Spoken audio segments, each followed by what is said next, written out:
Okay, here's our interview with the generals. Here's my little thoughts on the bungling of the pullout. It seems to me primarily a failure of intelligence, because it seems that most people, even in the upper echelons of the government, did not anticipate that the Taliban would take over so quickly and be in Kabul in what, less than a week.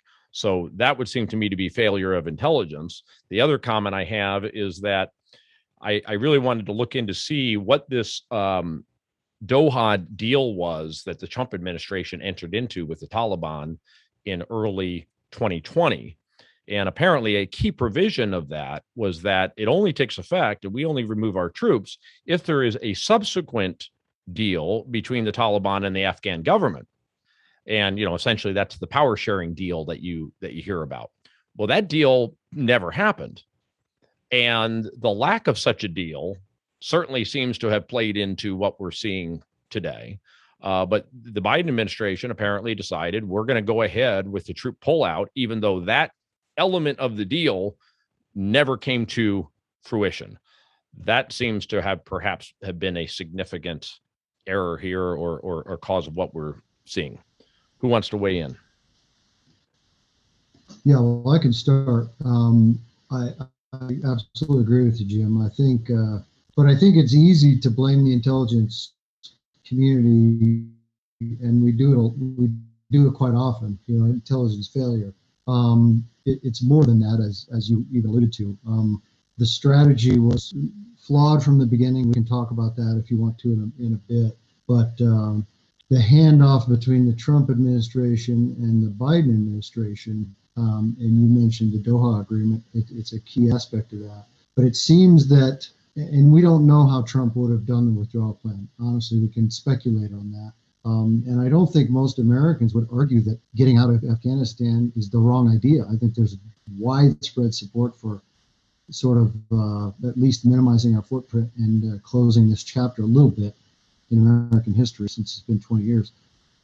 But I think the critical thing that we need to look at is, and at some point this will come out, when we get the Bob Woodward book, we'll actually know what happened in the National Security Council on the discussions between the National Security Advisor, the chairman of the Joint Chiefs, the ambassador, and we'll start to get that picture of, how could you take all of the conditions that you were handed, granted those were not perfect, and how could you then take that and then create this lack of what looks like a lack of a plan, which essentially turned to, okay, here's our date. We're going to announce that date to the world. We're going to surrender all the initiative to the enemy, because not only are we going to announce a date, but we are going to withdraw our command and control headquarters, and then we're going to withdraw our military forces, and then we're going to shut down our primary secure air base for logistics and evacuation and everything. And then we're going to respond to surprise events and maybe think about civilians and evacuations after the fact. So to us, that's what it looks like, which, we're all scratching our heads. I think a lot of commentators, a lot of very smart people are scratching their heads saying, how could that happen? How could you move from what surely was a planning process for your withdrawal date, for your evacuation of non-combatants, citizens, Afghan allies, interpreters, etc. You must have had a plan, and even if you misunderstood or misinterpreted, or the intelligence community somehow failed to warn about the collapse, you had to have a plan that took into account some level of degradation and collapse. Otherwise, I would argue you didn't really have a plan. So I'm really curious what happened in the interim between here's our date, here's what we are announcing to the world, and oh my gosh, everything's collapsing, and we've got to bring back large military assets in here and react in a chaotic environment when we have absolutely given the initiative to the Taliban, and we've given that initiative away from ourselves. So I'm baffled by that whole thing, Jim. I don't know if that's down the road where you want to go with this. And General Bishop probably has some thoughts as well. Yeah, General Bishop, why don't you weigh in? Yeah, I agree with what Chris was saying. I'd like to tweak, though, the concept of getting out, uh, ending these endless wars, as our former president liked to say. I don't think that most Americans realize we have 6,000 people deployed across Africa. I don't think most Americans realize every time an aircraft carrier leaves port, it has 6,000 Americans deployed on it.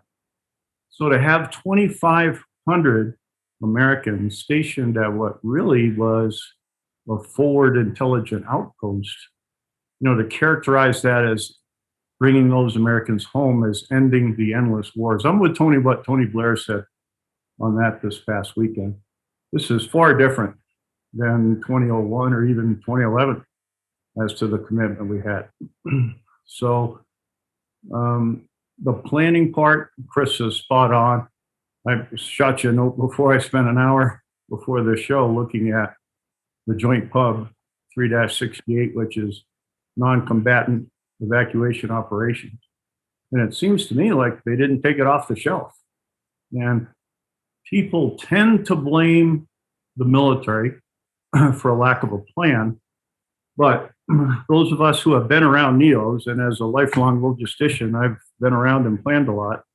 We know that, and I'm just going to quote here real quickly, during non-combatant evacuation operations, the chief of mission, neither the geographic combatant commander nor the subordinate joint force commander, is the senior United Government authority. And then to show again how Department of Defense is subservient to the Secretary of State, the next page goes on to say SecDef advises and assists SecState and the heads of other government departments and agencies as appropriate. So as Chris eloquently said, once we get the Robert Woodard book, we'll learn really what went beyond or behind the scenes on all that. But one has to ask, even if the Secretary of State and potentially the president, I guess, were driving this sequencing of the withdrawal from Afghanistan, I mean, to take your troops, leave the weapons, and then evacuate the people, it just defies all logic. So why in the world would we do that? And why would the Secretary of Defense, the Defense Department, not object to that in a big way? Because a dandelion could have seen this happen. I mean, we were talking about this back in July, first part of July, when we were evacuating Bagram. Why in the world are we doing that? Well, yeah, and that's what I'm trying to understand is how they came to this decision. And my only thought is that they must have assumed that this Afghan military of some 300,000 with billions of dollars of American equipment was going to hold up longer than it did, so that anyone who did want to leave would have plenty of time to leave. So even though it certainly seems odd, especially in hindsight, that the U.S. military pulled out without making sure that anyone who wanted to leave could leave, it seemed to me that they were assuming that we were going to have, let's just say, a bare minimum of a month before the Taliban was in Kabul. But certainly they projected many months. And so that I assume their thought was that there would be plenty of time for anyone who chose to get out. Of course, the hope was people would perhaps never need to leave because the Afghan government would hold up and the military would hold up. But it crumbled in a matter of days. So that's why I go back to, did we not see that this thing was going to crumble in a matter of days? It seems that we didn't see that. Well, that's we must not. That you have Chris on to, because he spent more time there than I have. I've been to Afghanistan maybe 5 or 6 times, but they were really only for overnights. But in just those overnights and talking with the people, mainly at Bagram, some in Kandahar, when you asked them how it was going, you could never get clarity on that answer. And that's what I referred to, Jim, in my email to you about the tank. I'm the Air Force guy, the Air Force representative for most of a year as a 2-star among 3-star desk ops because my 3-star boss liked to travel a lot. And 90% of our meetings in the tank all had to do, and the tank, for your audience that are not familiar with it, it's a little conference room in the Joint Chiefs of Staff area. And that's where the desk ops, the deputy of operations for all the services, meet on Monday and Wednesday to tee up issues for the chiefs on Friday. And 90% of all the tank meetings I was in was having to do with Afghanistan and what's the next unit to rotate in. And after about 6 months, I finally said, you know, guys, I mean, there's a lot more going on in the world than just what the next Army units are going to be the ones to rotate. And where are our metrics? I mean, what's the definition here? How many people are we trying to train? How qualified do they have to be? And those are just, you know, kind of black and white metrics. Something that would be harder to get to is what is their resolve? What is their resiliency? Are they going to stay behind? You may have seen the interview of General Miller back in May, the commander over there, when a reporter is pressing him as well, is the Afghan army going to hold? And he says, they have to hold. Well, are they going to hold? Well, they have to hold. To me, that was an element of doubt. And when you look at a map that many of us have seen, the Taliban had taken over half of Afghanistan by the 1st of July. So to say that we couldn't see this coming in the middle of August, I think we're putting our heads in. Sorry, Chris, I think we stepped on one another. No, sir. Absolutely appropriate. The one thing that, as you were talking, Jim, I'm thinking to myself, okay, even if we missed it as an intelligence community, as military planners, one of the things that we're always taught from day one is when you do any course of action planning, you plan for the most likely enemy course of action to oppose your plan, but you also always plan for the most dangerous course of action that could affect your plan. I mean, that is planning 101 for any of our joint services. So I can say with some assurance that our senior military members did the most dangerous course of action planning.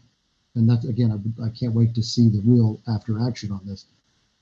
But then what was done with that? Was it ignored? Was it assumed away? I mean, I think that's part of the crux of the problem, because I'm just saying it's very basic. Most dangerous course of action is the Afghan National Army collapses.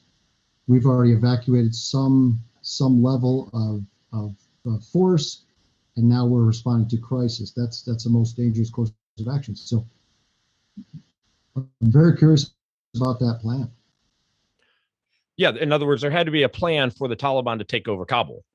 What happens when that takes place? And by the way, that could have happened immediately, which it did, or it could have happened a month or two down the road. And either way, it wouldn't have been a great situation, because it seems to me that's when all of the Americans are wanting to get out, is once they take over Kabul. I mean, I don't think there was necessarily a thought that everybody was going to have to evacuate. I mean, what about our embassy? Was it assumed that America was going to give up our embassy in Kabul? But it's now been given away. It's gone. Our embassy is gone. I'd be hard pressed to think that was in the list of assumptions, that we were just going to walk away from that multi-million dollar structure overnight. Right. Whether it would have happened immediately as it did, or even, when the Taliban eventually took over Kabul. I mean, here we are negotiating with the Taliban, right? We're assuming that you can have diplomatic relations with the Taliban because we were having them. We were negotiating with them. We struck a deal with them. That's the whole point of having an embassy, is that you've got a relationship with this entity. And whatever deal we struck with the Taliban in Doha, you would have thought that included us keeping an embassy in Afghanistan. Mm-hmm. And yet our embassy is gone. I mean, it's just stunning. Right. So many things that don't make sense. And I won't repeat what I said earlier, but one of the big ones we just talked about, which is that most dangerous course of action planning. But even if you sort of set that aside for a minute, even there's a basic sequence of events here, and General Bishop alluded to this too, that was just not followed in a common sense way. I mean, a lot of people have really enjoyed drawing the parallel between Saigon and 75. I mean, they're not really great analogies, but even in Saigon in 75, we actually had a plan. You know, we really had a plan. We got an idea of who our citizens were, where they were. We established a code message on Voice of America radio that we would broadcast so people could move to the helipads on top of buildings. I mean, there was a plan. So I look at this lack of a plan and I'm just flabbergasted. And I know it's boring to go back to pubs, but I mean, that's why you have joint pubs. Joint Pub 3-68, NEOS, lays all of this stuff out. I mean, it just seems like it was never taken off the shelf. Another great example is it talks about multinational planning. Since many evacuations of all other countries, potential use of a multinational force in a NEO should be a planning consideration. Well, where was that? I mean, we've heard from our allies saying, hey, you just left in the middle of the night. I know both of you have been critical of the direction our military has been going as far as leadership and you know, the wokeness, the woke culture that has taken over and so on. Do you think that what we're seeing in Afghanistan is a manifestation of some of these problems of what it takes to be promoted in the military ranks these days? Is it necessarily all about the best and the brightest? So, Jim, you'll appreciate this answer because the lawyers have advised me before, if I answer that question, to make sure that I'm stating it as an individual person and not as the president of Stand Together Against Racism and Radicalism in Services. So, my own opinion, before I've heard it said on TV a number of times now, last week I said, gee, I guess I wish the chairman was paying much attention to understanding how to conduct the NEO as he wanted to be about understanding white rage. So is it a distraction for the leadership? You'd have to think it plays a role. I mean, I think Senator Cotton does an excellent job of describing how you're just trying to shoehorn so much more on the plate of somebody in training. Well, you know, back in June and July when the Defense Department leadership was testifying, and there was a lot of discussion and a lot of thought given to critical race theory. Are we teaching it in DOD or are we not? When really it seems to me maybe the focus should have been on what are we doing across the pond and across the seas there in Afghanistan. Personal opinion. Yeah, and I'll chime in too. You know, there's a lot of us that are concerned that it is seeping into the culture with a very corrosive effect. But I will tell you this as a fact, and I've got some fairly recent experience with this as only retired for a few years, is if you line up all the units across the services and or validate their training requirements on sexual assault, equal opportunity, gender awareness, you can go down the list. They'll be able to show you that they're 100% compliant or 99% compliant. But you go talk about operational readiness rates and training levels and collective training levels, wartime readiness footings. It's they will not be able to address that as well. And so at some point, of course, it has to have a crowding out effect on warfighting readiness. I think that's just it's a little bit of a zero-sum game. You only have so many days on a training calendar, hours on a training day. But I guarantee you they're 100% compliant on those politically correct criteria. Does that crowd out warfighting readiness? My assumption is it naturally does. And what about affirmative action in the military and the impact that that has on leadership, on morale?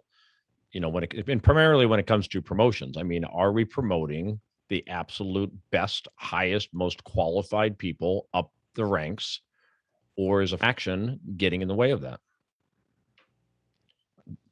General Petty, since you're most recently in, I mean, how much affirmative action Jim, did you see at play? Because I've heard lots of anecdotal stories about affirmative action in the military.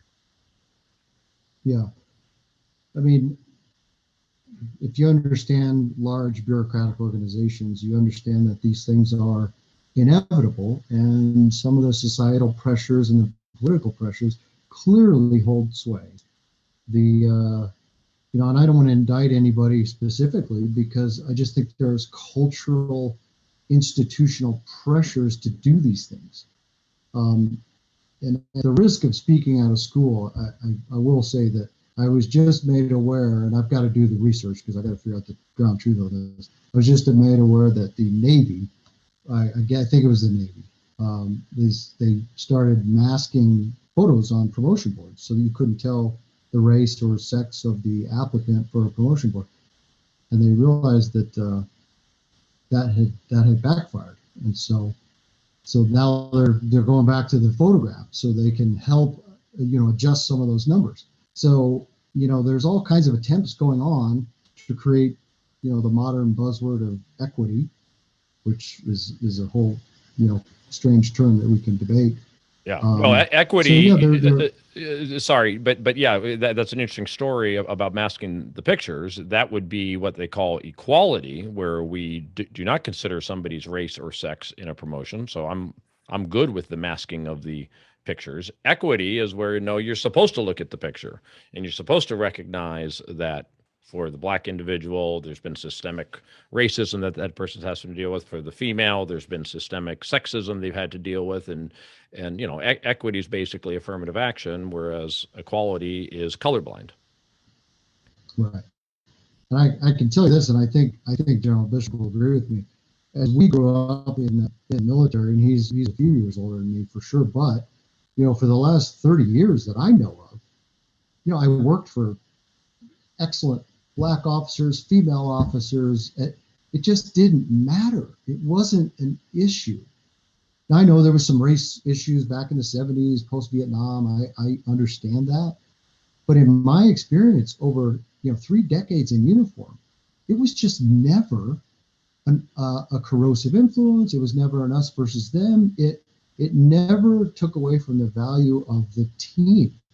And now all of a sudden, it's everywhere. All of a sudden, it's everywhere as tearing apart the team and making people pitting one group against another. It's just not my experience. How about you, General Bishop?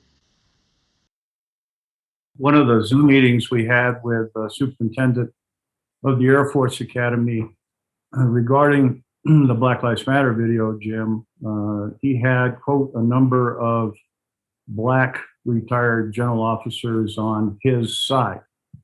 And my response when I was told that is there should be no sides on this issue. That being said, one of the Black general officers said to me that the people who are least likely to see discrimination among Black and white in particular in the services are white general officers. So I took that on board. I had a number of conversations with other white general officers like Chris. One was a retired 4-star who served 42 years, and I asked him how many racial incidents had he seen, and he said none. Well, I had seen one, so my personal experience kind of goes along with what Chris says. But I think going back to your original question is there affirmative action? Unfortunately, I guess we have to admit it. I had a conversation not too long ago with a senior person at Air Force personnel regarding Matthew Lohmeyer. And I've known this individual for a long time. And in the end, the conversation, she kind of concluded, well, all things being equal, if it comes down between a female, a minority, and a white male, the white male is going to be discriminated against in today's political environment, which I think was what Chris was referring to. Yeah, yeah. I've seen it through many personal stories that I've heard of regarding promotions in the military. Okay, let's go back to the kind of the second subject, which is the nation building that went on, and whether Afghanistan is going to stand as this example that's going to be pointed to, that's going to cause America to certainly not engage in this type of nation and military building again. I mean, the amount of money spent is astronomical. The time spent, the resources and manpower, and of course casualties, trying to create a stable country in the Middle East that has utterly failed. And if you look at it now, it's arguably more dangerous than it was when we went in, considering what we left the Taliban with, which was billions of dollars worth of weapons and so on. So I'd like each of you to weigh in on what should have been the mission. We've got the benefit of hindsight now, and we'll take the benefit of hindsight. But in light of what happened on 9/11, Al-Qaeda being in Afghanistan, the Taliban protecting them essentially, and we're coming off of 9/11, what should have been the original mission in Afghanistan? General Petty? General Bishop, you want to start? Yeah. General Bishop, you want to start? Okay. Yeah, let me just take you back to 9/11. On 9/11, I was at U.S. Southern Command, and we evacuated the building because we were right under the final approach fix from Miami. And, we have airplanes going to the Pentagon, the Twin Towers, and we go, oh, this may be deeper than we thought. So the 4-star said, let's get out of here. The next morning, we had to battle our way through Force Protection Con Delta to get back into the building. And we at Southern Command had to, like all the other combat commands, had 24 hours to respond to what are our recommendations for this global war on terrorism. So we didn't say much about Afghanistan because our part of the world was working with interagencies. Southern Command is the bottom feeder of all the combatant commands in terms of money. So we recommended 3 things. 2 of them were instituted within a year. One was stand up a combatant command with an inward focus, homeland security type of thing. Northern Command was stood up in less than a year. Set up a department that brings all the disparate intelligence agencies to get together to focus on inward security. The Department of Homeland Security was set up within a year. And I'm giving you this background because the next one, nobody did anything either under Bush or President Obama until President Trump came along. And that was, we reasoned that if enough drugs were coming through our porous southern border to kill 30,000 Americans a year, terrorists could use those same networks, those same roadways, the same contacts, et cetera, to infiltrate our country with terrorist-like activities. Hopefully that's not going to be a case. But we lost a lot of our assets to Afghanistan. We had a bunch of predators all lined up because we have pretty much shut off the drug flow by air and sea, but that porous southern border was just very porous. And so we had some predators lined up to help us shore that up. We had worked some. Wait a minute, sorry, you're talking about Predator drones? Right. And are you talking about the southern border with Mexico, or Correct. We were using Predator drones there to? We just had them lined up. We hadn't deployed them, and either there or off the coast of Colombia to kind of clamp down on this. But because of the drug, and this is a long way to get to your answer, Jim, I apologize, but because of the Taliban's major source of income being poppy, we lost all of those, eyes that we had planned. So it seemed like right then and there, not too long after 9/11, the mission had creeped in Afghanistan from one of counterterrorism to something else. And it wasn't clear to me what that something else was until my next assignment was in the tank. And then I'm in the tank, and it seemed like, okay, now we're more into a counterinsurgency. And then pretty clearly, it seemed like we had moved the goalpost, so to speak, that we were a nation builder. And that was why I was pressing for metrics. If we're going to be nation building, we have to realize that American political resolve blows with which direction the political winds are blowing. I mean, we can look back at Afghanistan and see what happened.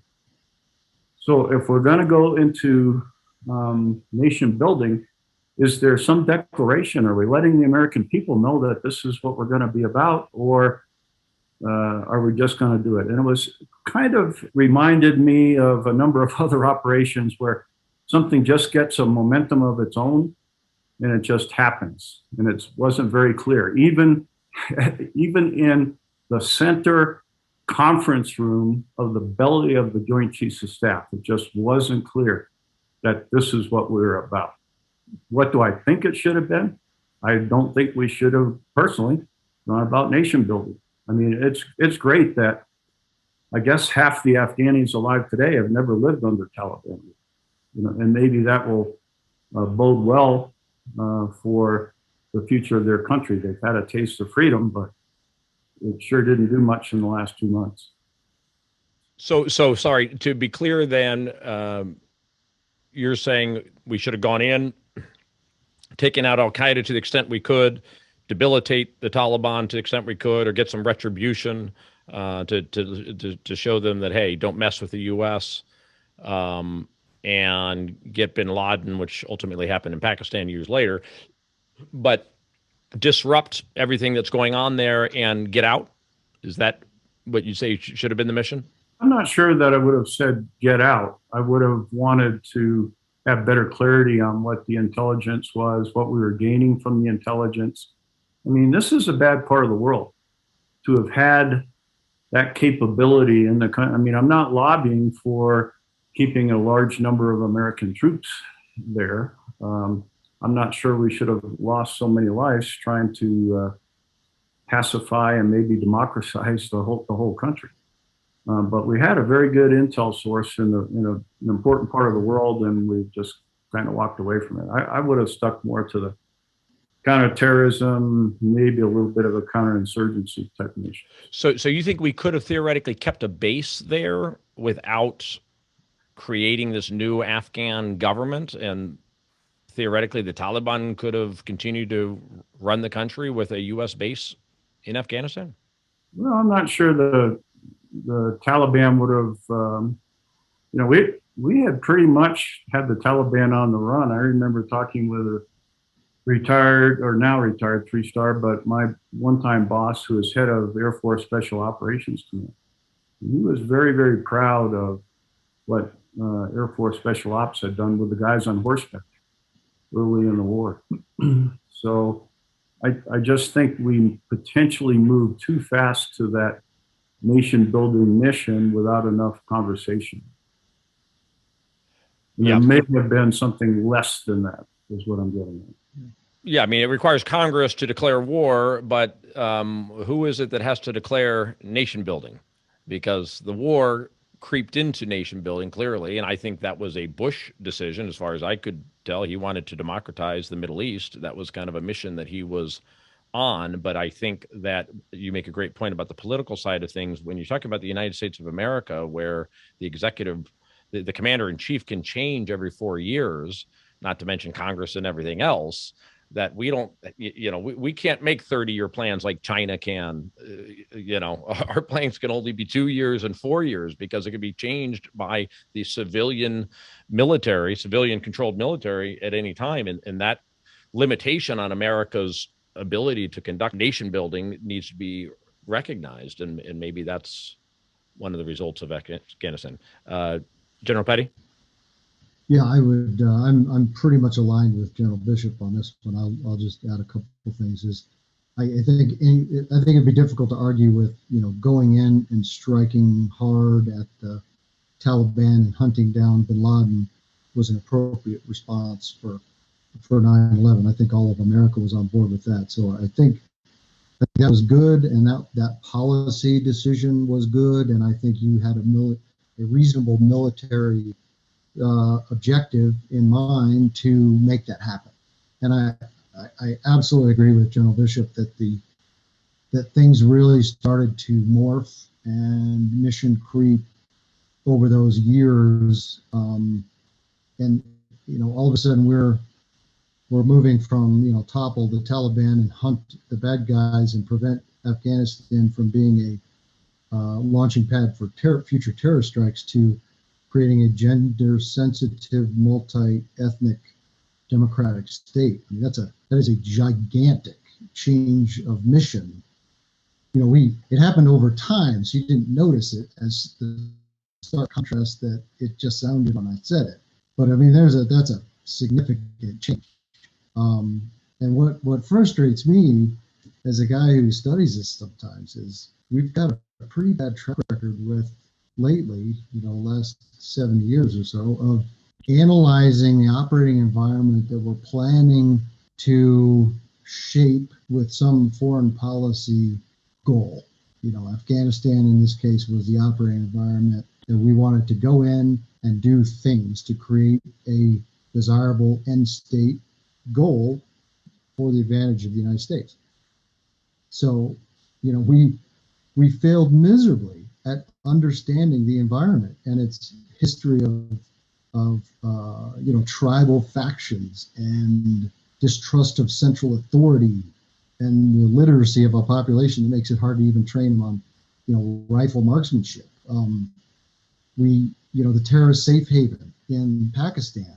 I mean, there's so many things that line up against a strong counterinsurgency type strategy, as General Bishop mentioned, that if you're just doing a logical assessment of your operating environment to see if your end state policy goals are realistic, you would conclude that they're just not realistic.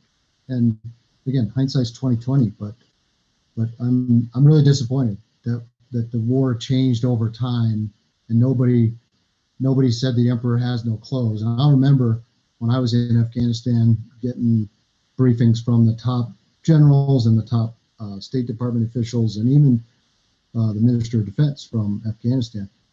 It was clear to me that we had lost our way, and it was difficult to put into words how we had lost our way because everyone was rowing the oars and everyone was on the team and everyone was doing good metrics, as General Bishop pointed out.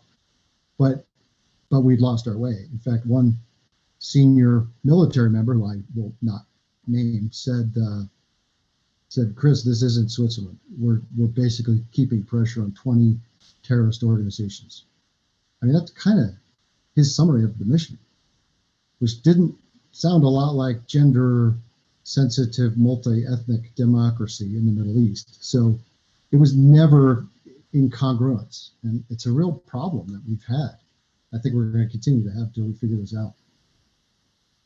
Yeah, Jim, just to tag on to that, Chris is bringing back memories. So I've shared with you my stories in the tank 2005, basically 2004, 2005. When I retired, 2009, 2010, I was what was called an Air Force senior mentor. And for the first year, I could not go to Air Force exercises. Because you can't talk to people of your own service for a year as a retired flag officer. So I was with all the Army units spinning up for taking command either in Afghanistan or Iraq. And they had moved from now having metrics. From 2004, 2005, they didn't have any. Now they would inundate you with metrics from the State Department and all different areas where they thought progress was being made. But I will tell you honestly, you just had to think to yourself, okay, the same question that was asked of General Miller, will the Afghan military have the resolve? Clausewitz talks about the moral factor being 3 times more important than the physical factor. Will they be there? Well, I think they pretty much were there. I mean, they've lost 60,000 people over the last several years. We had, 8,000 NATO troops, 2,500 or so Americans. They were pretty well there.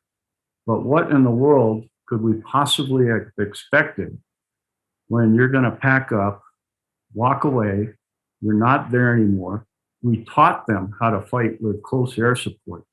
I remember the chief of staff of the Air Force telling me one time before I went to one of those Army exercises, Rod, tell the Army that we want to be there every time they knock on a door. We want to have that overwatch. So now if you put yourself in the position of a Afghan Army soldier, and you no longer have that overwatch, you have all the people that have trained you packing up and leaving. What are you going to decide? Do I want to turn over my gun and maybe my family will live? Or am I going to fight without the capabilities that I've had for the last 4, 5, 6 years, whatever? It sounds as if you're saying, General Bishop, that while perhaps there was a lot of mission creep and we should have gotten in and out a lot more quickly, that considering ultimately what we did end up spending there, and the 20-year effort and the $1 trillion effort, that once you get to that point, that to just abandon it as we did wasn't wise. That, okay, maybe we shouldn't have been there for 20 years, but since we were and we did go that far, my gosh, keep the 2,500 there to at least keep your presence there and keep a close eye on what the terrorist groups are doing and try to keep that government afloat with 2,500 troops, which, as you say, is less than what's on an aircraft carrier. Well, that's the way I personally feel. And I guess I just harken back to, this has been a tough week and a half. When I think of all those 6 a.m. until 8 p.m. days in the Pentagon for a couple of years, at least I got to come home to a warm house and I have all my body parts. When I think of the sacrifice, and I see the congressmen who are vets saying that their sacrifice was not in vain. They kept us safe for 20 years. Well, could maybe this minimal commitment that we were making kept us free from potential terrorist activities for another 20? We have 30,000 people in Korea. We have, I don't know, when I left NATO in 2008, we had 32,000 airmen just in Europe, let alone what the Army and the other services done. So I guess why I don't like the nation building role so much is because we've seen it happen again. The political winds blow a different direction and we pull ourselves away from the mission. If we more clearly define a smaller mission set, can we have a bigger impact and be successful with that smaller mission set? Yeah, this is not a new concept. When I was there in 2016, both the military leadership and the State Department leadership were talking about this concept of basically a counter-terror platform in a secure area like a Bagram or something, as having a long-term benefit, not just for Afghanistan, but for the region.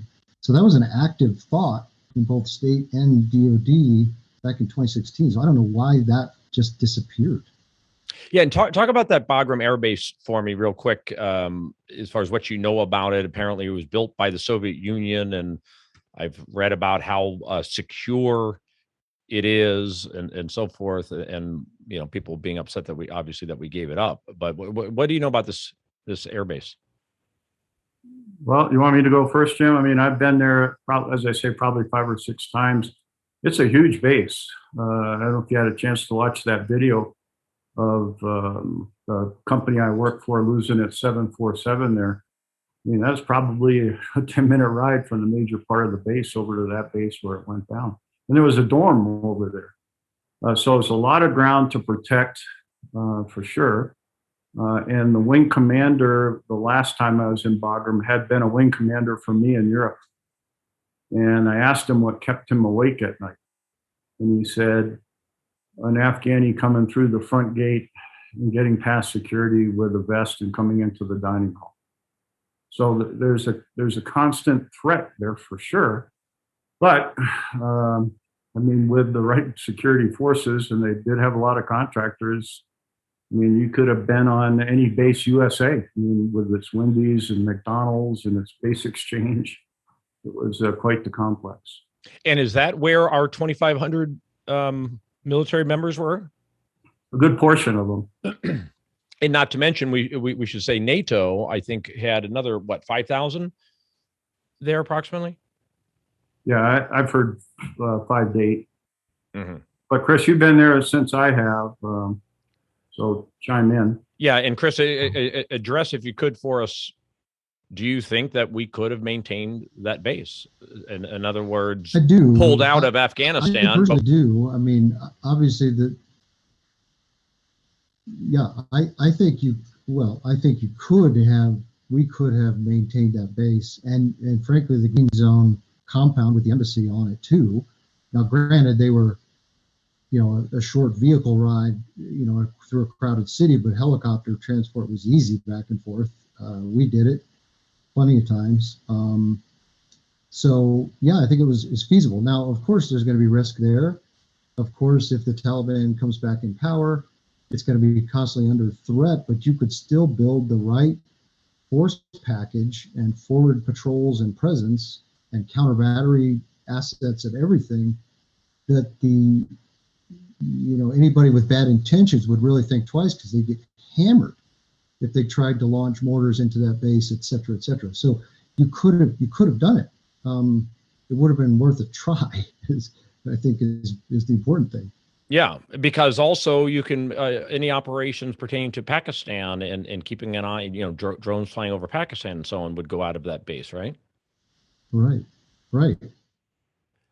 And what a just total, miscalculation, it seems to me, by Biden of linking this pullout to 9/11, like this was going to be some celebratory thing that we pull out in honor of the 20th anniversary of 9/11, when it's kind of shameful. I mean, it just brings back all the bad feelings of 9/11 and realizing how we haven't really accomplished anything, and we've left Afghanistan probably in worse condition than when we first went in. Well, you are so right on, Jim. Can you, I mean, you can see the pictures already, and it's not 9/11 yet. I bet for sure that we'll have pictures of the Taliban in the streets of Kabul shooting off their weapons and fireworks and celebrating 9/11. Right. Wearing our uniforms. Yeah, did you guys see, the Iwo Jima picture? Yes. I didn't see it. But I can't imagine. I mean, I know, I have to believe that President Biden didn't purposely hand the Taliban a major strategic propaganda victory, but the end result is this is a major propaganda victory for that movement. Yeah. Well, it goes just along the lines of not wanting there's an argument that the Obama administration, now the Biden administration, does not want a strong United States. It's the American exceptionalism and putting America first and seeing America as a world leader is not something that they seem to want to promote. And certainly as a result of his actions here, he's brought America's standing in the world down a number of notches. So you do kind of wonder how intentional it is, or may be. Yeah, I just hope, I know President Trump got a lot of criticism when he took over for the kind of the outward approach he had towards NATO. But having worked in that environment, I felt like it was justified. Our NATO allies are good allies. They're with us, but they also take August off. And, for this lack of coordination seemingly that happened here, I just hope it hasn't damaged that particular treaty. Yeah, NATO was never stronger when Trump left office because he got the countries to put more money in, right? Exactly. That whole thing that, Trump didn't support NATO. He didn't support a NATO where America was putting in its fair share and the others were not. That was my understanding of his position. But it does. But to be fair, it sounds like, General Bishop, you are critical of Trump's decision to cut this deal with the Taliban and to pull all troops out, because it's your view, and I think I share it, that we should have left a base there. I think the way I would couch that, Jim, is so much hangs on the words and how you say it. Bringing all Americans home, ending the endless war has political appeal. I think you could have accomplished much. In fact, I think we did accomplish much of what the Trump administration wanted. We haven't had an American killed there in 18 months. I mean, we weren't necessarily, quote, at war. I know if somebody's firing at you, you feel like you're at war, but nobody has died over there in 18 months. And I think, as Chris has alluded, it was a strategic part of the world where we could have had some eyes and ears. This over the horizon capability that President Biden speaks about, I'm wondering where that over the horizon is coming from. I mean, I've flown a lot between Dubai and Abu Dhabi and Kuwait into Afghanistan. It's about a 3-hour flight. Where is our closest base at this point? Well, I would guess, unless, I don't have a map in front of me, there may be some Incirlik, Turkey may be a little closer, but I mean, where we see what the intermediate ISB is here for this evacuation is Al Udeid and Qatar. So we have a base in Qatar. Yes. Well, it's a Qatari base, but we pay a lot for it. It's their base, but we pay for it. Right. And the Navy has a base in Bahrain. Those two places are probably the closest. There's also an installation in Kuwait that's more Army focused. Chris could probably talk about that one. And the Navy has some places down in UAE. I believe Fujairah. They have a little bit of a station there. And there's another air base that we work with, Emirates and UAE as well. Final thought, General Petty, I'll go to you. Any concern that this affects recruiting for the military? Does this make recruiting more difficult? Yeah, I think it's bound to have some effect. I mean, we're still going to have a small percentage of the population that is patriotic and wants to serve and stand by the colors and do good things for America. So, it's not going to affect everybody, but it's bound to have an effect. You want to be on a winning team, and you want to be proud of what your services are accomplishing. And I'm not painting a broad brush against the services here. Like I said earlier on, I'm really curious about the internal after action review when we get the true story of what went on in the National Security Council. But yeah, I think it's going to have some effect on recruiting. Yeah, it's just that, I mean, so many patriotic Americans signed up for the military after 9/11, just similar to Pearl Harbor. And to have it kind of end this way makes it extra depressing. Yeah, I mean, we all know our history. I mean, soldiers and sailors and airmen and Marines and Coast Guardmen have made the ultimate sacrifice through the ages. And not every conflict has turned out well. But they did what they signed up to do. They did what they were asked to do. They served honorably. And that's all we can ask of them.